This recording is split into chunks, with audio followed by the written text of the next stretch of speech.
Hey folks, welcome to another episode of 5 to 15 with Musickers. I'm your host Jason DeCristofaro, here with one of my closest friends, the inimitable Reggie Headen. Reggie, thanks for being with us. It's good to be here. Absolutely. There's so many things we could talk about because you're so versatile. You sing like just about every style of music, and you have a lot of different backgrounds, not just in the music world, but also in the theater world. And I think there's a lot of crossover between those two industries. What I'd like to talk about today is sort of the Venn diagram between the theater world and the music world, because you've seen both sides of that industry.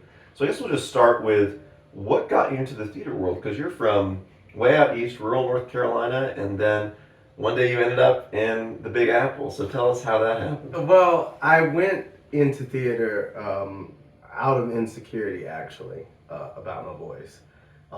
I grew up around a lot of sing down gospel, big voices, and I just felt like I couldn't do that. And that was the singing that I grew up hearing that I thought was great. And so I thought, if I do want to sing, I'm going to have to learn how to act. So it was really kind of out of insecurity. It's like a way to come out of your shell a little bit and just feel more confident on stage. Yeah, to have some, some technique. Yeah. With the delivery. Well, I think that's such an interesting part of it, because we've talked about this as a vocalist, as in comparison to like an instrumentalist, let's say. You're not just going up there and playing the notes, right? You're also telling a story. You're engaging with the audience. So it's not just about hitting the right notes and all that. You are really a storyteller. So when you were in New York and you were developing these acting techniques, did at any point you think, oh, I can channel this into my interest as a vocalist, or was it all acting for a period of time? Yeah, it was definitely, the goal was Broadway, the goal was acting, the goal was stage and theater. It wasn't until I came back home and started singing jazz after taking a break from it again that I thought I need to bring that world into the music world. Yeah. Well, that's funny, because you mentioned the first time that, at least publicly, in a public setting, you sang a jazz tune. I think you were in New York. You were going to school for theater. Yes. And I think it was at an open mic or something of that nature. It was a singer that I had met had asked me to sit in, and the funny story is I didn't know what she meant by sitting in. And when I was like, oh, you want me to sing a song? And she was like, yeah, do you know any standards? And I was like, I know Night and Day. And then she was like, all right, do you know what key you sang it in? And I didn't know what key that I sang it in. So I would say, that certainly,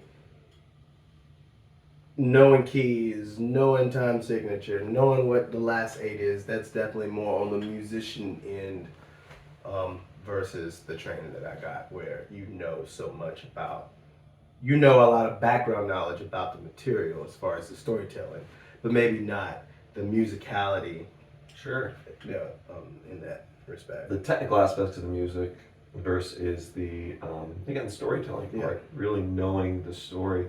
And you often talk about that as a singer, like you really need to have the song live in you, you really have to know the song.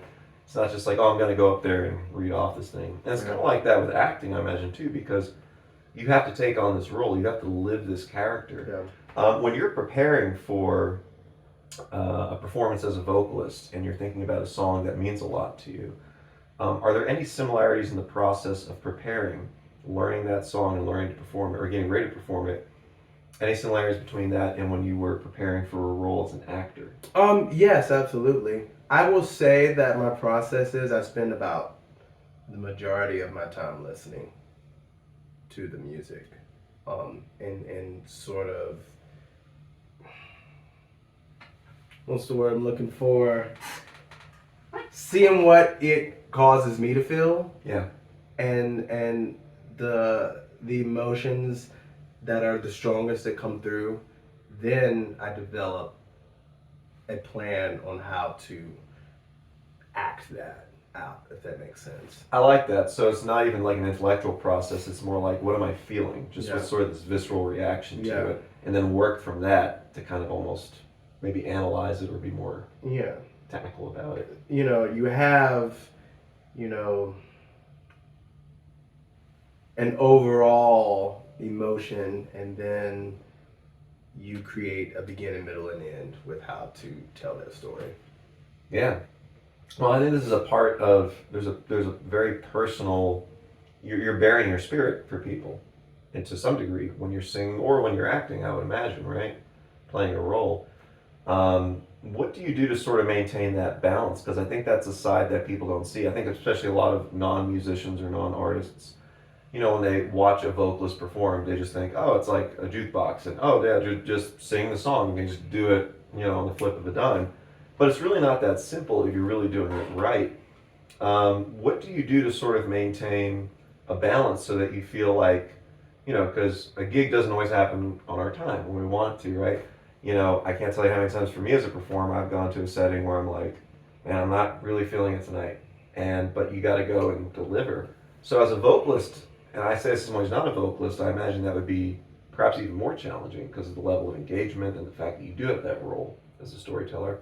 What are some things you do to mentally prepare before a performance to kind of get in that headspace and be able to deliver something, not just in a musically technical or technically correct way from a musical perspective, but in a way that's meaningful and satisfying to you? Well, I have a sugar-free Red Bull. We can talk about that. Yeah. That's it, right? That's really okay. the main. Thank you. It's been great, Reggie. Yeah. It's been great. Gosh, I'm really trying to wrap my head around that question. As far as like, what is the question? Okay. So what do I do balance-wise? Right. So you're not feeling it, but you got to go out there and you got to perform. And it's not even just about technical accuracy. It's about how do I do something genuine and real with the audience when maybe I'm not feeling it, because we all have that as performers. Yeah. Well, I had a teacher once say that the moment she checks out, she'd light something on fire. She lights herself on fire.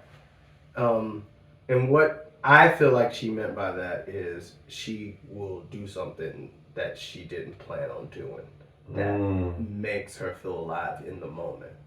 And when you have, like, audiences for me are like resources, and so, you know, I just explain that a little bit. So, what resources? What do you mean by that? Well, you just get energy from people. You know, people are being ridiculous or funny or absurd or laughing, or you're feeling all the things that maybe they brought in the room too. Yeah. And so I just get it from them. And, you know, I kind of collectively it's really kind of psychic work. You kind of collectively sort of fill the room, and then you do something with that energy.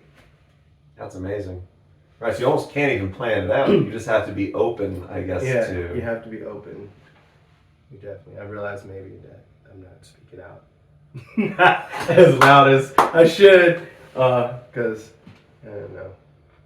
I'm just so used to just talking to you, but sure. We're doing a show, Jason. We are doing a show. Well, this is very insightful, though, I think, because for a lot of performers, there's, you know this as a teacher, too. Stage fright, I think, is a word that often comes up, or performance anxiety is another phrase that comes up. And I think these are good things for performers to think about is, rather than being afraid of the room, maybe read the room and feel that energy. I go right in the center of them. Whenever I go to a gig, and, you know, God bless all the sound people, you've seen me do this many times, they have it all wrapped and coiled around and so neatly, and the first thing I do is I unravel it because I need to move around. Yeah. I like to go right in the middle and sing to people. Absolutely. Yeah. Well, it's about that connection. You're with the people. You're not singing to them, you're singing with them. Yeah. Right? You're all making music, I guess, in that way together. Definitely. What are some of the highlights? So I guess if you could just share a story that's like maybe an acting story, something that really resonated from you during your time as an actor in New York. And actually, real quick, the name of the school in New York, this was a pretty prominent preparatory institution of Broadway. Remind me the name. The American Musical and Dramatic Academy, which is now a 4-year college, which then it was just a 2-year conservatory, and, you know, now You can just do the 4 years and get a degree and all the things. That's great. Well, but I guess so. When you were there, was there any performance or any it may have been a performance, it may have just been experience involving acting that really resonated with you or transformed you as a performer? There was a time that I got hoarse and I could not rehearse. I couldn't sing my song to rehearse. So there was a thing that a teacher said that we all should be doing anyway. He was like, if you can't make your song work as a monologue, then you're not. It's not an effective performance if it doesn't also work as a monologue. So I had to spend, because I had to save my voice, I had to spend my rehearsal time monologuing this song, and it was Not While I'm Around from Sweeney Todd.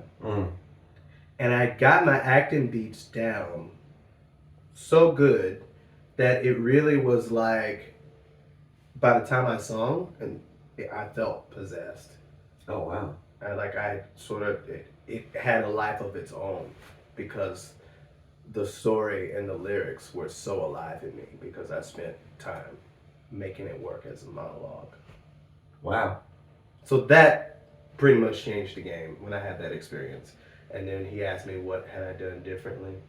And he was like, and I said something to the effect, I actually just listened to the things that you told us to do. I made it work as a monologue. Yeah. Hear that, singers? Right? So any vocalists out there watching, work it out as a monologue first. Well, so in that sense, okay, so that sounds like that definitely carried over into your professional vocalist experience. Do you have any particular experiences from working as a singer that stand out to you as transformative is a big word, but maybe it could be that. It could be transformative, but maybe just something that really lighted your fire, to quote your acting teacher.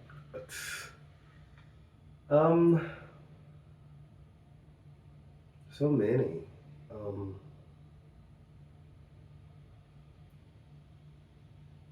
So many. Yeah, this is tough. I like whenever I'm in a smaller, more intimate setting and I can like walk up into the crowd. I don't like to be far away from the crowd.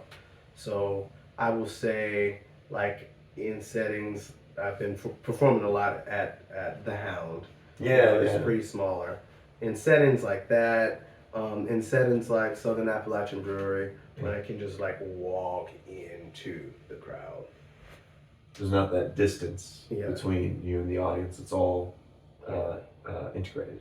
So I guess that's not really a specific story, but I think me not being afraid of people and not really having, I'm not gonna say I don't have anything to hide. I'll say that just having courage to be willing to say, here I am. I think getting over that has transformed me. Just practicing going into the crowd fearlessly.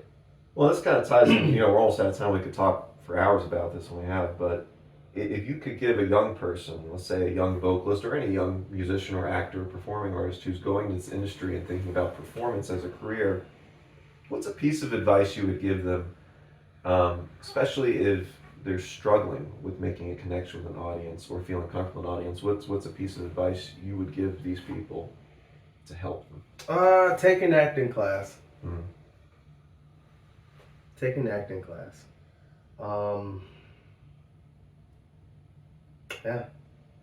Take an acting class and allow that experience to open you up and not be afraid of yourself. First and foremost. And as long as you don't fear what is inside you, you don't have to be afraid of whatever is inside of anyone else. Beautiful. Reggie, thank you. Thank you. Real quick, where can people learn more about you? Find me on Instagram.